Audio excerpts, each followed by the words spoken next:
The Dance of Dragons, a true telling by Grandmaster Munkin, being a history of the war of Targaryen succession between the Princess Rhaenyra and Aegon, second of his name, that nearly destroyed the realm. The Dance of the Dragons. A stupid name for a Targaryen civil war where my ancestors danced away my birthright. Before the war, House Targaryen counted 18 dragons. By the end, we had 2, and nearly as few Targaryens. We would never be as powerful or as feared again. The dance began, as many dances do, with an old man and a young girl. The queen had failed to produce a son for her king, so he anointed his daughter, the Princess Rhaenyra, as his heir. But years later, the king remarried, and his new wife, Queen Alicent of House Hightower, gave him a son. Feeble and foolish, the old king refused to change the succession. He didn't even see how his court had split into 2 rival camps of blacks and greens, after the dresses that the princess and the queen had worn to some tourney. One night, a servant found the old king had died in his sleep and ran to inform Queen Alicent. Protocol dictated that the bells would be rung and a raven sent to Dragonstone to summon the heir, Princess Rhaenyra, for her coronation. But Alicent had other plans. Once she saw her dead husband's body, she sealed the room and had the servant thrown into the black cells to ensure his silence. At the hour of the owl, the Lord Commander of the Kingsguard, Sir Criston Cole, summoned the small council to inform them of the king's death. Sir Otto Hightower, the Hand of the King and father to Queen Alicent, demanded that the succession be settled immediately. The decrepit old men of the small council were confused. The succession was settled in their minds. The old king had forced the lords of Westeros to swear fealty to Princess Rhaenyra as his heir. But Sir Criston Cole rightly pointed out that a son comes before a daughter. The council argued until dawn, when the Master of Coin finally stood up and declared he would have no part of treason. Sir Criston Cole, wisely, opened his throat with a dagger, ending the debate. None were more surprised to hear of Prince Aegon's succession than Prince Aegon himself. At first, the fool rejected the crown, but his mother pointed out that his sister Rhaenyra would return such loyalty by taking his head. As the old king's trueborn son, he'd always be a threat. Aegon relented. He was crowned in the Dragon Pit, and his wife and sister Helena became queen. His brother Aemond flew off to win over the few great lords whose support Aegon didn't already have. The banner of the Gold Dragon flew over King's Landing and the Red Keep as Aegon, second of his name, ascended the Iron Throne. He would not sit it long. When ravens carried the news of Aegon's coronation to Dragonstone, Princess Rhaenyra summoned her own Black Council. With her was her uncle and husband, Daemon Targaryen, considered by many to be the most dangerous man in Westeros. Few lords supported her, but the greatest of these was Corlys Velaryon, who controlled the largest fleet in the realm, and his Targaryen wife, Rhaenys, the old king's sister. Then there were her 5 sons, although none grown to manhood. A pitiful assembly, really. Combined, they couldn't match the power of House Hightower alone. But Rhaenyra had dragons. She, Daemon, and Rhaenys rode huge and formidable beasts, and 3 of her 5 sons were riders as well. Dragonstone also housed 6 more dragons without riders. Against this, King Aegon had only 4 dragons of his own. Dragons can burn a city, but only armies can take and hold it. If she was to prevail, Rhaenyra desperately needed the support of the few great houses not already sworn to Aegon. Her eldest son, Jaehaerys, flew to the Vale in the north. Her middle son, Lucerys, flew to the Stormlands. Rhaenyra hoped that the war would begin and, if the gods were good, end with diplomacy. As always, they weren't. Little Prince Lucerys must have wet himself when he entered Storm's End and found King Aegon's younger brother Aemond already with Lord Baratheon. Aemond was fearsome even before he lost his eye and set a sapphire in its stead. But the princeling pleaded his mother's case. Finally, Lord Baratheon made his decision. Go home, pup, and tell the bitch your mother that the Lord of Storm's End is not a dog she can whistle up. As Aemond's false eye gleamed at him, the princeling fled the castle and mounted his young dragon, Arrax. The rain fell in sheets, and great bolts of lightning lit the world bright as day. Arrax was struggling to stay aloft in the gale, when a roar shook the very foundations of Storm's End. Aemond rose through the clouds, and below him, the monstrous Vhagar. Vhagar was 5 times the size of Arax, and the hardened survivor of 100 battles. Vhagar caught him above Shipbreaker Bay. Watchers on the castle walls saw distant blasts of flame, and heard a shriek drown out the thunder. Prince Lucerys fell, broken, to be swallowed by the waves. With his death, the War of Ravens came to an end, and the War of Fire and Blood began. When Rhaenyra heard of her son's death, she collapsed. She considered ending the war right then, until a raven arrived from her husband, Daemon. Her son would be avenged. Whispers slithered through the taverns and back alleys of Flea Bottom. 2 men were found. One was a former gold cloak, the other, a rat catcher in the Red Keep who knew all its secrets. History remembers them only as blood and cheese.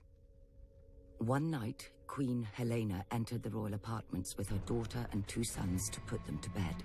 Without warning, Blood and Cheese burst in, daggers in hand. They told her that a debt was owed. A son for a son. Blood and Cheese demanded she choose which son would be ripped from her forever.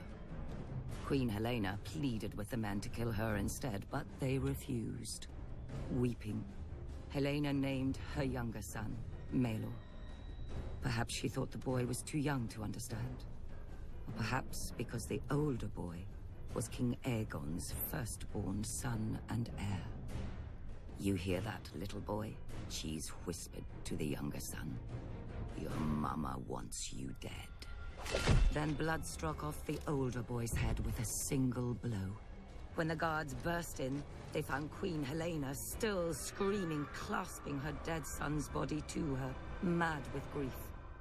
The blood of their children transformed a dynastic dispute into a war of annihilation. The grief and rage of losing a child could burn down the world. Either Aegon or Rhaenyra could live at the end, but not both. Rhaenyra's forces struck yet another blow.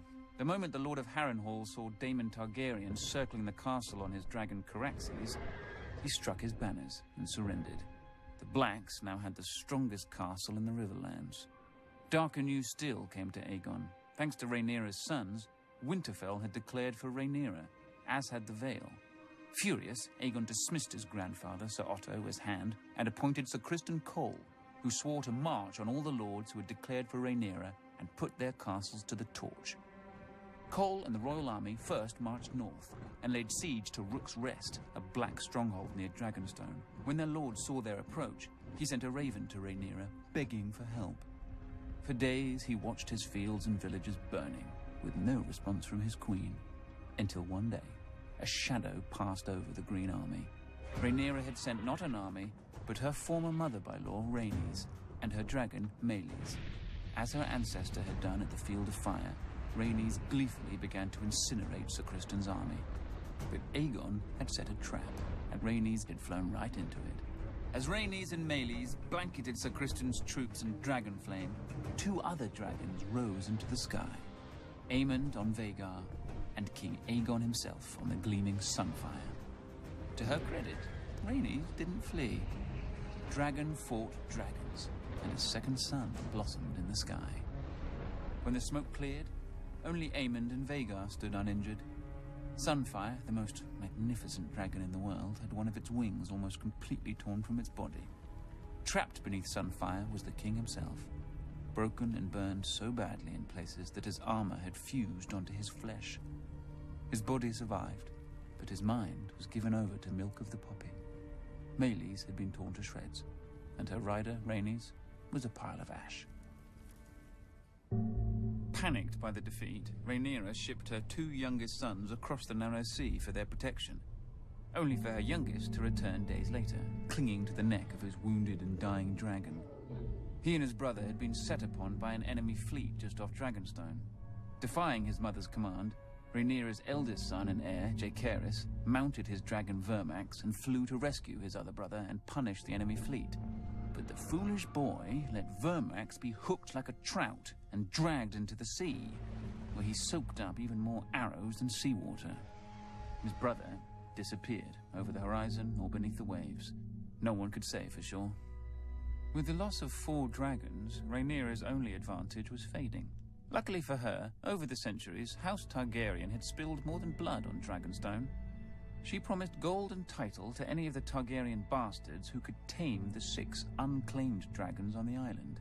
These bastards were called the Dragon Seeds, though most were called Supper. And perhaps the dragons were eventually sated, or bored, but 4 of them accepted riders and were enlisted in Rhaenyra's cause. After Rook's Rest, Aemond One-Eye took command of the Greens from his crippled and poppy-addled brother. Aemond was the blood of the dragon, and dragons don't cower behind city walls. He marched the king's army north to take back Harrenhal from Rhaenyra's husband, Daemon. But when he and Criston Cole reached the castle, they found the gates open, with Daemon and all his men gone. That night they feasted their victory. Daemon had fled rather than face their wrath. But Daemon was more snake than dragon. As Aemond marched north, he'd flown Caraxes south, slithering past the Green Army over the waters of the God's Eye. One day, King's Landing looked up and saw 2 dragons circling their foul city. Daemon and Rhaenyra had come for her throne, for the city was defenseless. Aemond had taken the king's army from the city, and worse, he'd taken his dragon, Vhagar. Seeing that resistance was hopeless, the small council surrendered the city, the Queen Mother Alicent, and the broken Queen Helena. But not King Aegon.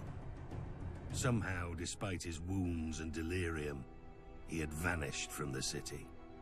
And so Queen Rhaenyra climbed the steps and seated herself on the Iron Throne. Legend has it that as she left the hall later, blood trickled down her legs and hands, proving the Iron Throne had spurned her. Nonsense. It's a chair made of steel blades. Rhaenyra had wanted it all her life and had sacrificed 2 sons for it. She likely gripped the damn thing too tight. When Aemond realized that his arrogance had cost him the capital, he mounted Vhagar in a black rage and rained fire onto every village and castle he suspected of disloyalty. Abandoned by Aemond, Sir Criston marched the royal army back to King's Landing, intent on recapturing the city himself. Instead, he was trapped and cut to pieces by the Riverlords, who had sworn to support Rhaenyra's claim. When a new army of Green Loyalists marched up from the Reach and laid siege to the city of Tumbleton, Rhaenyra sent 2 of her Dragon Seeds to lay waste to them. Instead, the Dragon Seeds proved their bastard nature and betrayed her. They burned the city, and all the Black forces garrisoned within. Lucky for her, they didn't turn towards King's Landing, but hoard and drank in the ruins with the Greens, who were victorious and somewhat confused. Rhaenyra now mistrusted all the Dragon Seeds, including the girl who rode with her husband Daemon, hunting Aemond in the Riverlands. She ordered the girl's head be sent to her, but there was a complication. As well as her dragon, the girl had taken to riding Daemon. When Daemon received the queen's order, he proclaimed it a queen's words and a whore's work. He sent the girl away at dawn, watching her and her dragon vanish into the morning mists. Then Daemon sent a challenge to his nephew Aemond and flew to Harrenhal, alone, to wait. 14 days later, a shadow blacker than any passing cloud swept over Harrenhal. Vhagar had come at last, and on her back rode one-eyed Prince Aemond. He mocked Daemon for facing him alone. "You have lived too long, uncle." And Daemon replied, "On that much, we agree." Then the old prince climbed stiffly onto the back of his dragon Caraxes, but neglected to fasten the chains that secured rider to son. The sun was close to setting when, as one, the 2 dragons leapt into the sky. Daemon took Caraxes up swiftly until they disappeared into a bank of clouds. Vhagar, older and slow, ascended more gradually. Up and up Vhagar soared, searching for Caraxes. Sudden as a thunderbolt, a shrieking Caraxes dove upon Vhagar. Locked together, the dragons stumbled toward the lake. Caraxes' jaws closed about Vhagar's neck, but Vhagar raked open Caraxes' belly, and her teeth ripped off a wing. The lake rushed up with terrible speed. Then Daemon Targaryen, who had never fastened his riding chains, stood in his saddle. He leapt from his dragon to Aemon's, and in his hand was Dark Sister, the Valyrian sword of Aegon's sister queen, Visenya. As Aemon's one eye looked up in terror, Daemon ripped off his nephew's helm and drove the sword down into his one remaining eye so hard the point came out the back of the young prince's throat. Half a heartbeat later, the dragons struck the lake, sending up a gout of water so high that it was said to have been as tall as Harrenhal's great tower. The lake boiled with dragon blood, and then was still. Daemon Targaryen was 49 at his death. Prince Aemond had only turned 20. Vhagar, the greatest of the Targaryen dragons, had counted 181 years. Thus passed the last living creature from the days of Aegon's conquest. Back in King's Landing, Queen Rhaenyra didn't have much time to grieve for her stupid husband. The mad former queen Helaena flung herself from a balcony to be impaled upon the iron spikes lining the moat of Maegor's holdfast. That night, the city rose in riot against Rhaenyra, demanding justice for Queen Helaena and her murdered son, among other foolish peasant fantasies. In the midst of this chaos, a one-handed fool called the Shepherd began to rant against dragons. Not just the ones of the enemy, but all dragons everywhere. As he pointed to the dragon pit above on the hill, he shouted, "There the demons dwell, this is their city. If you would make it yours, first you must destroy them." The cry went up from 10,000 throats. "Kill them!" There were 4 dragons housed within the dragon pit that night. By the time the first of the attackers came pouring in, all 4 were roused, awake, and angry. Nobody knows how many men and women died that night. Who cares? They all should have. Trapped within the pit, the dragons could not fly.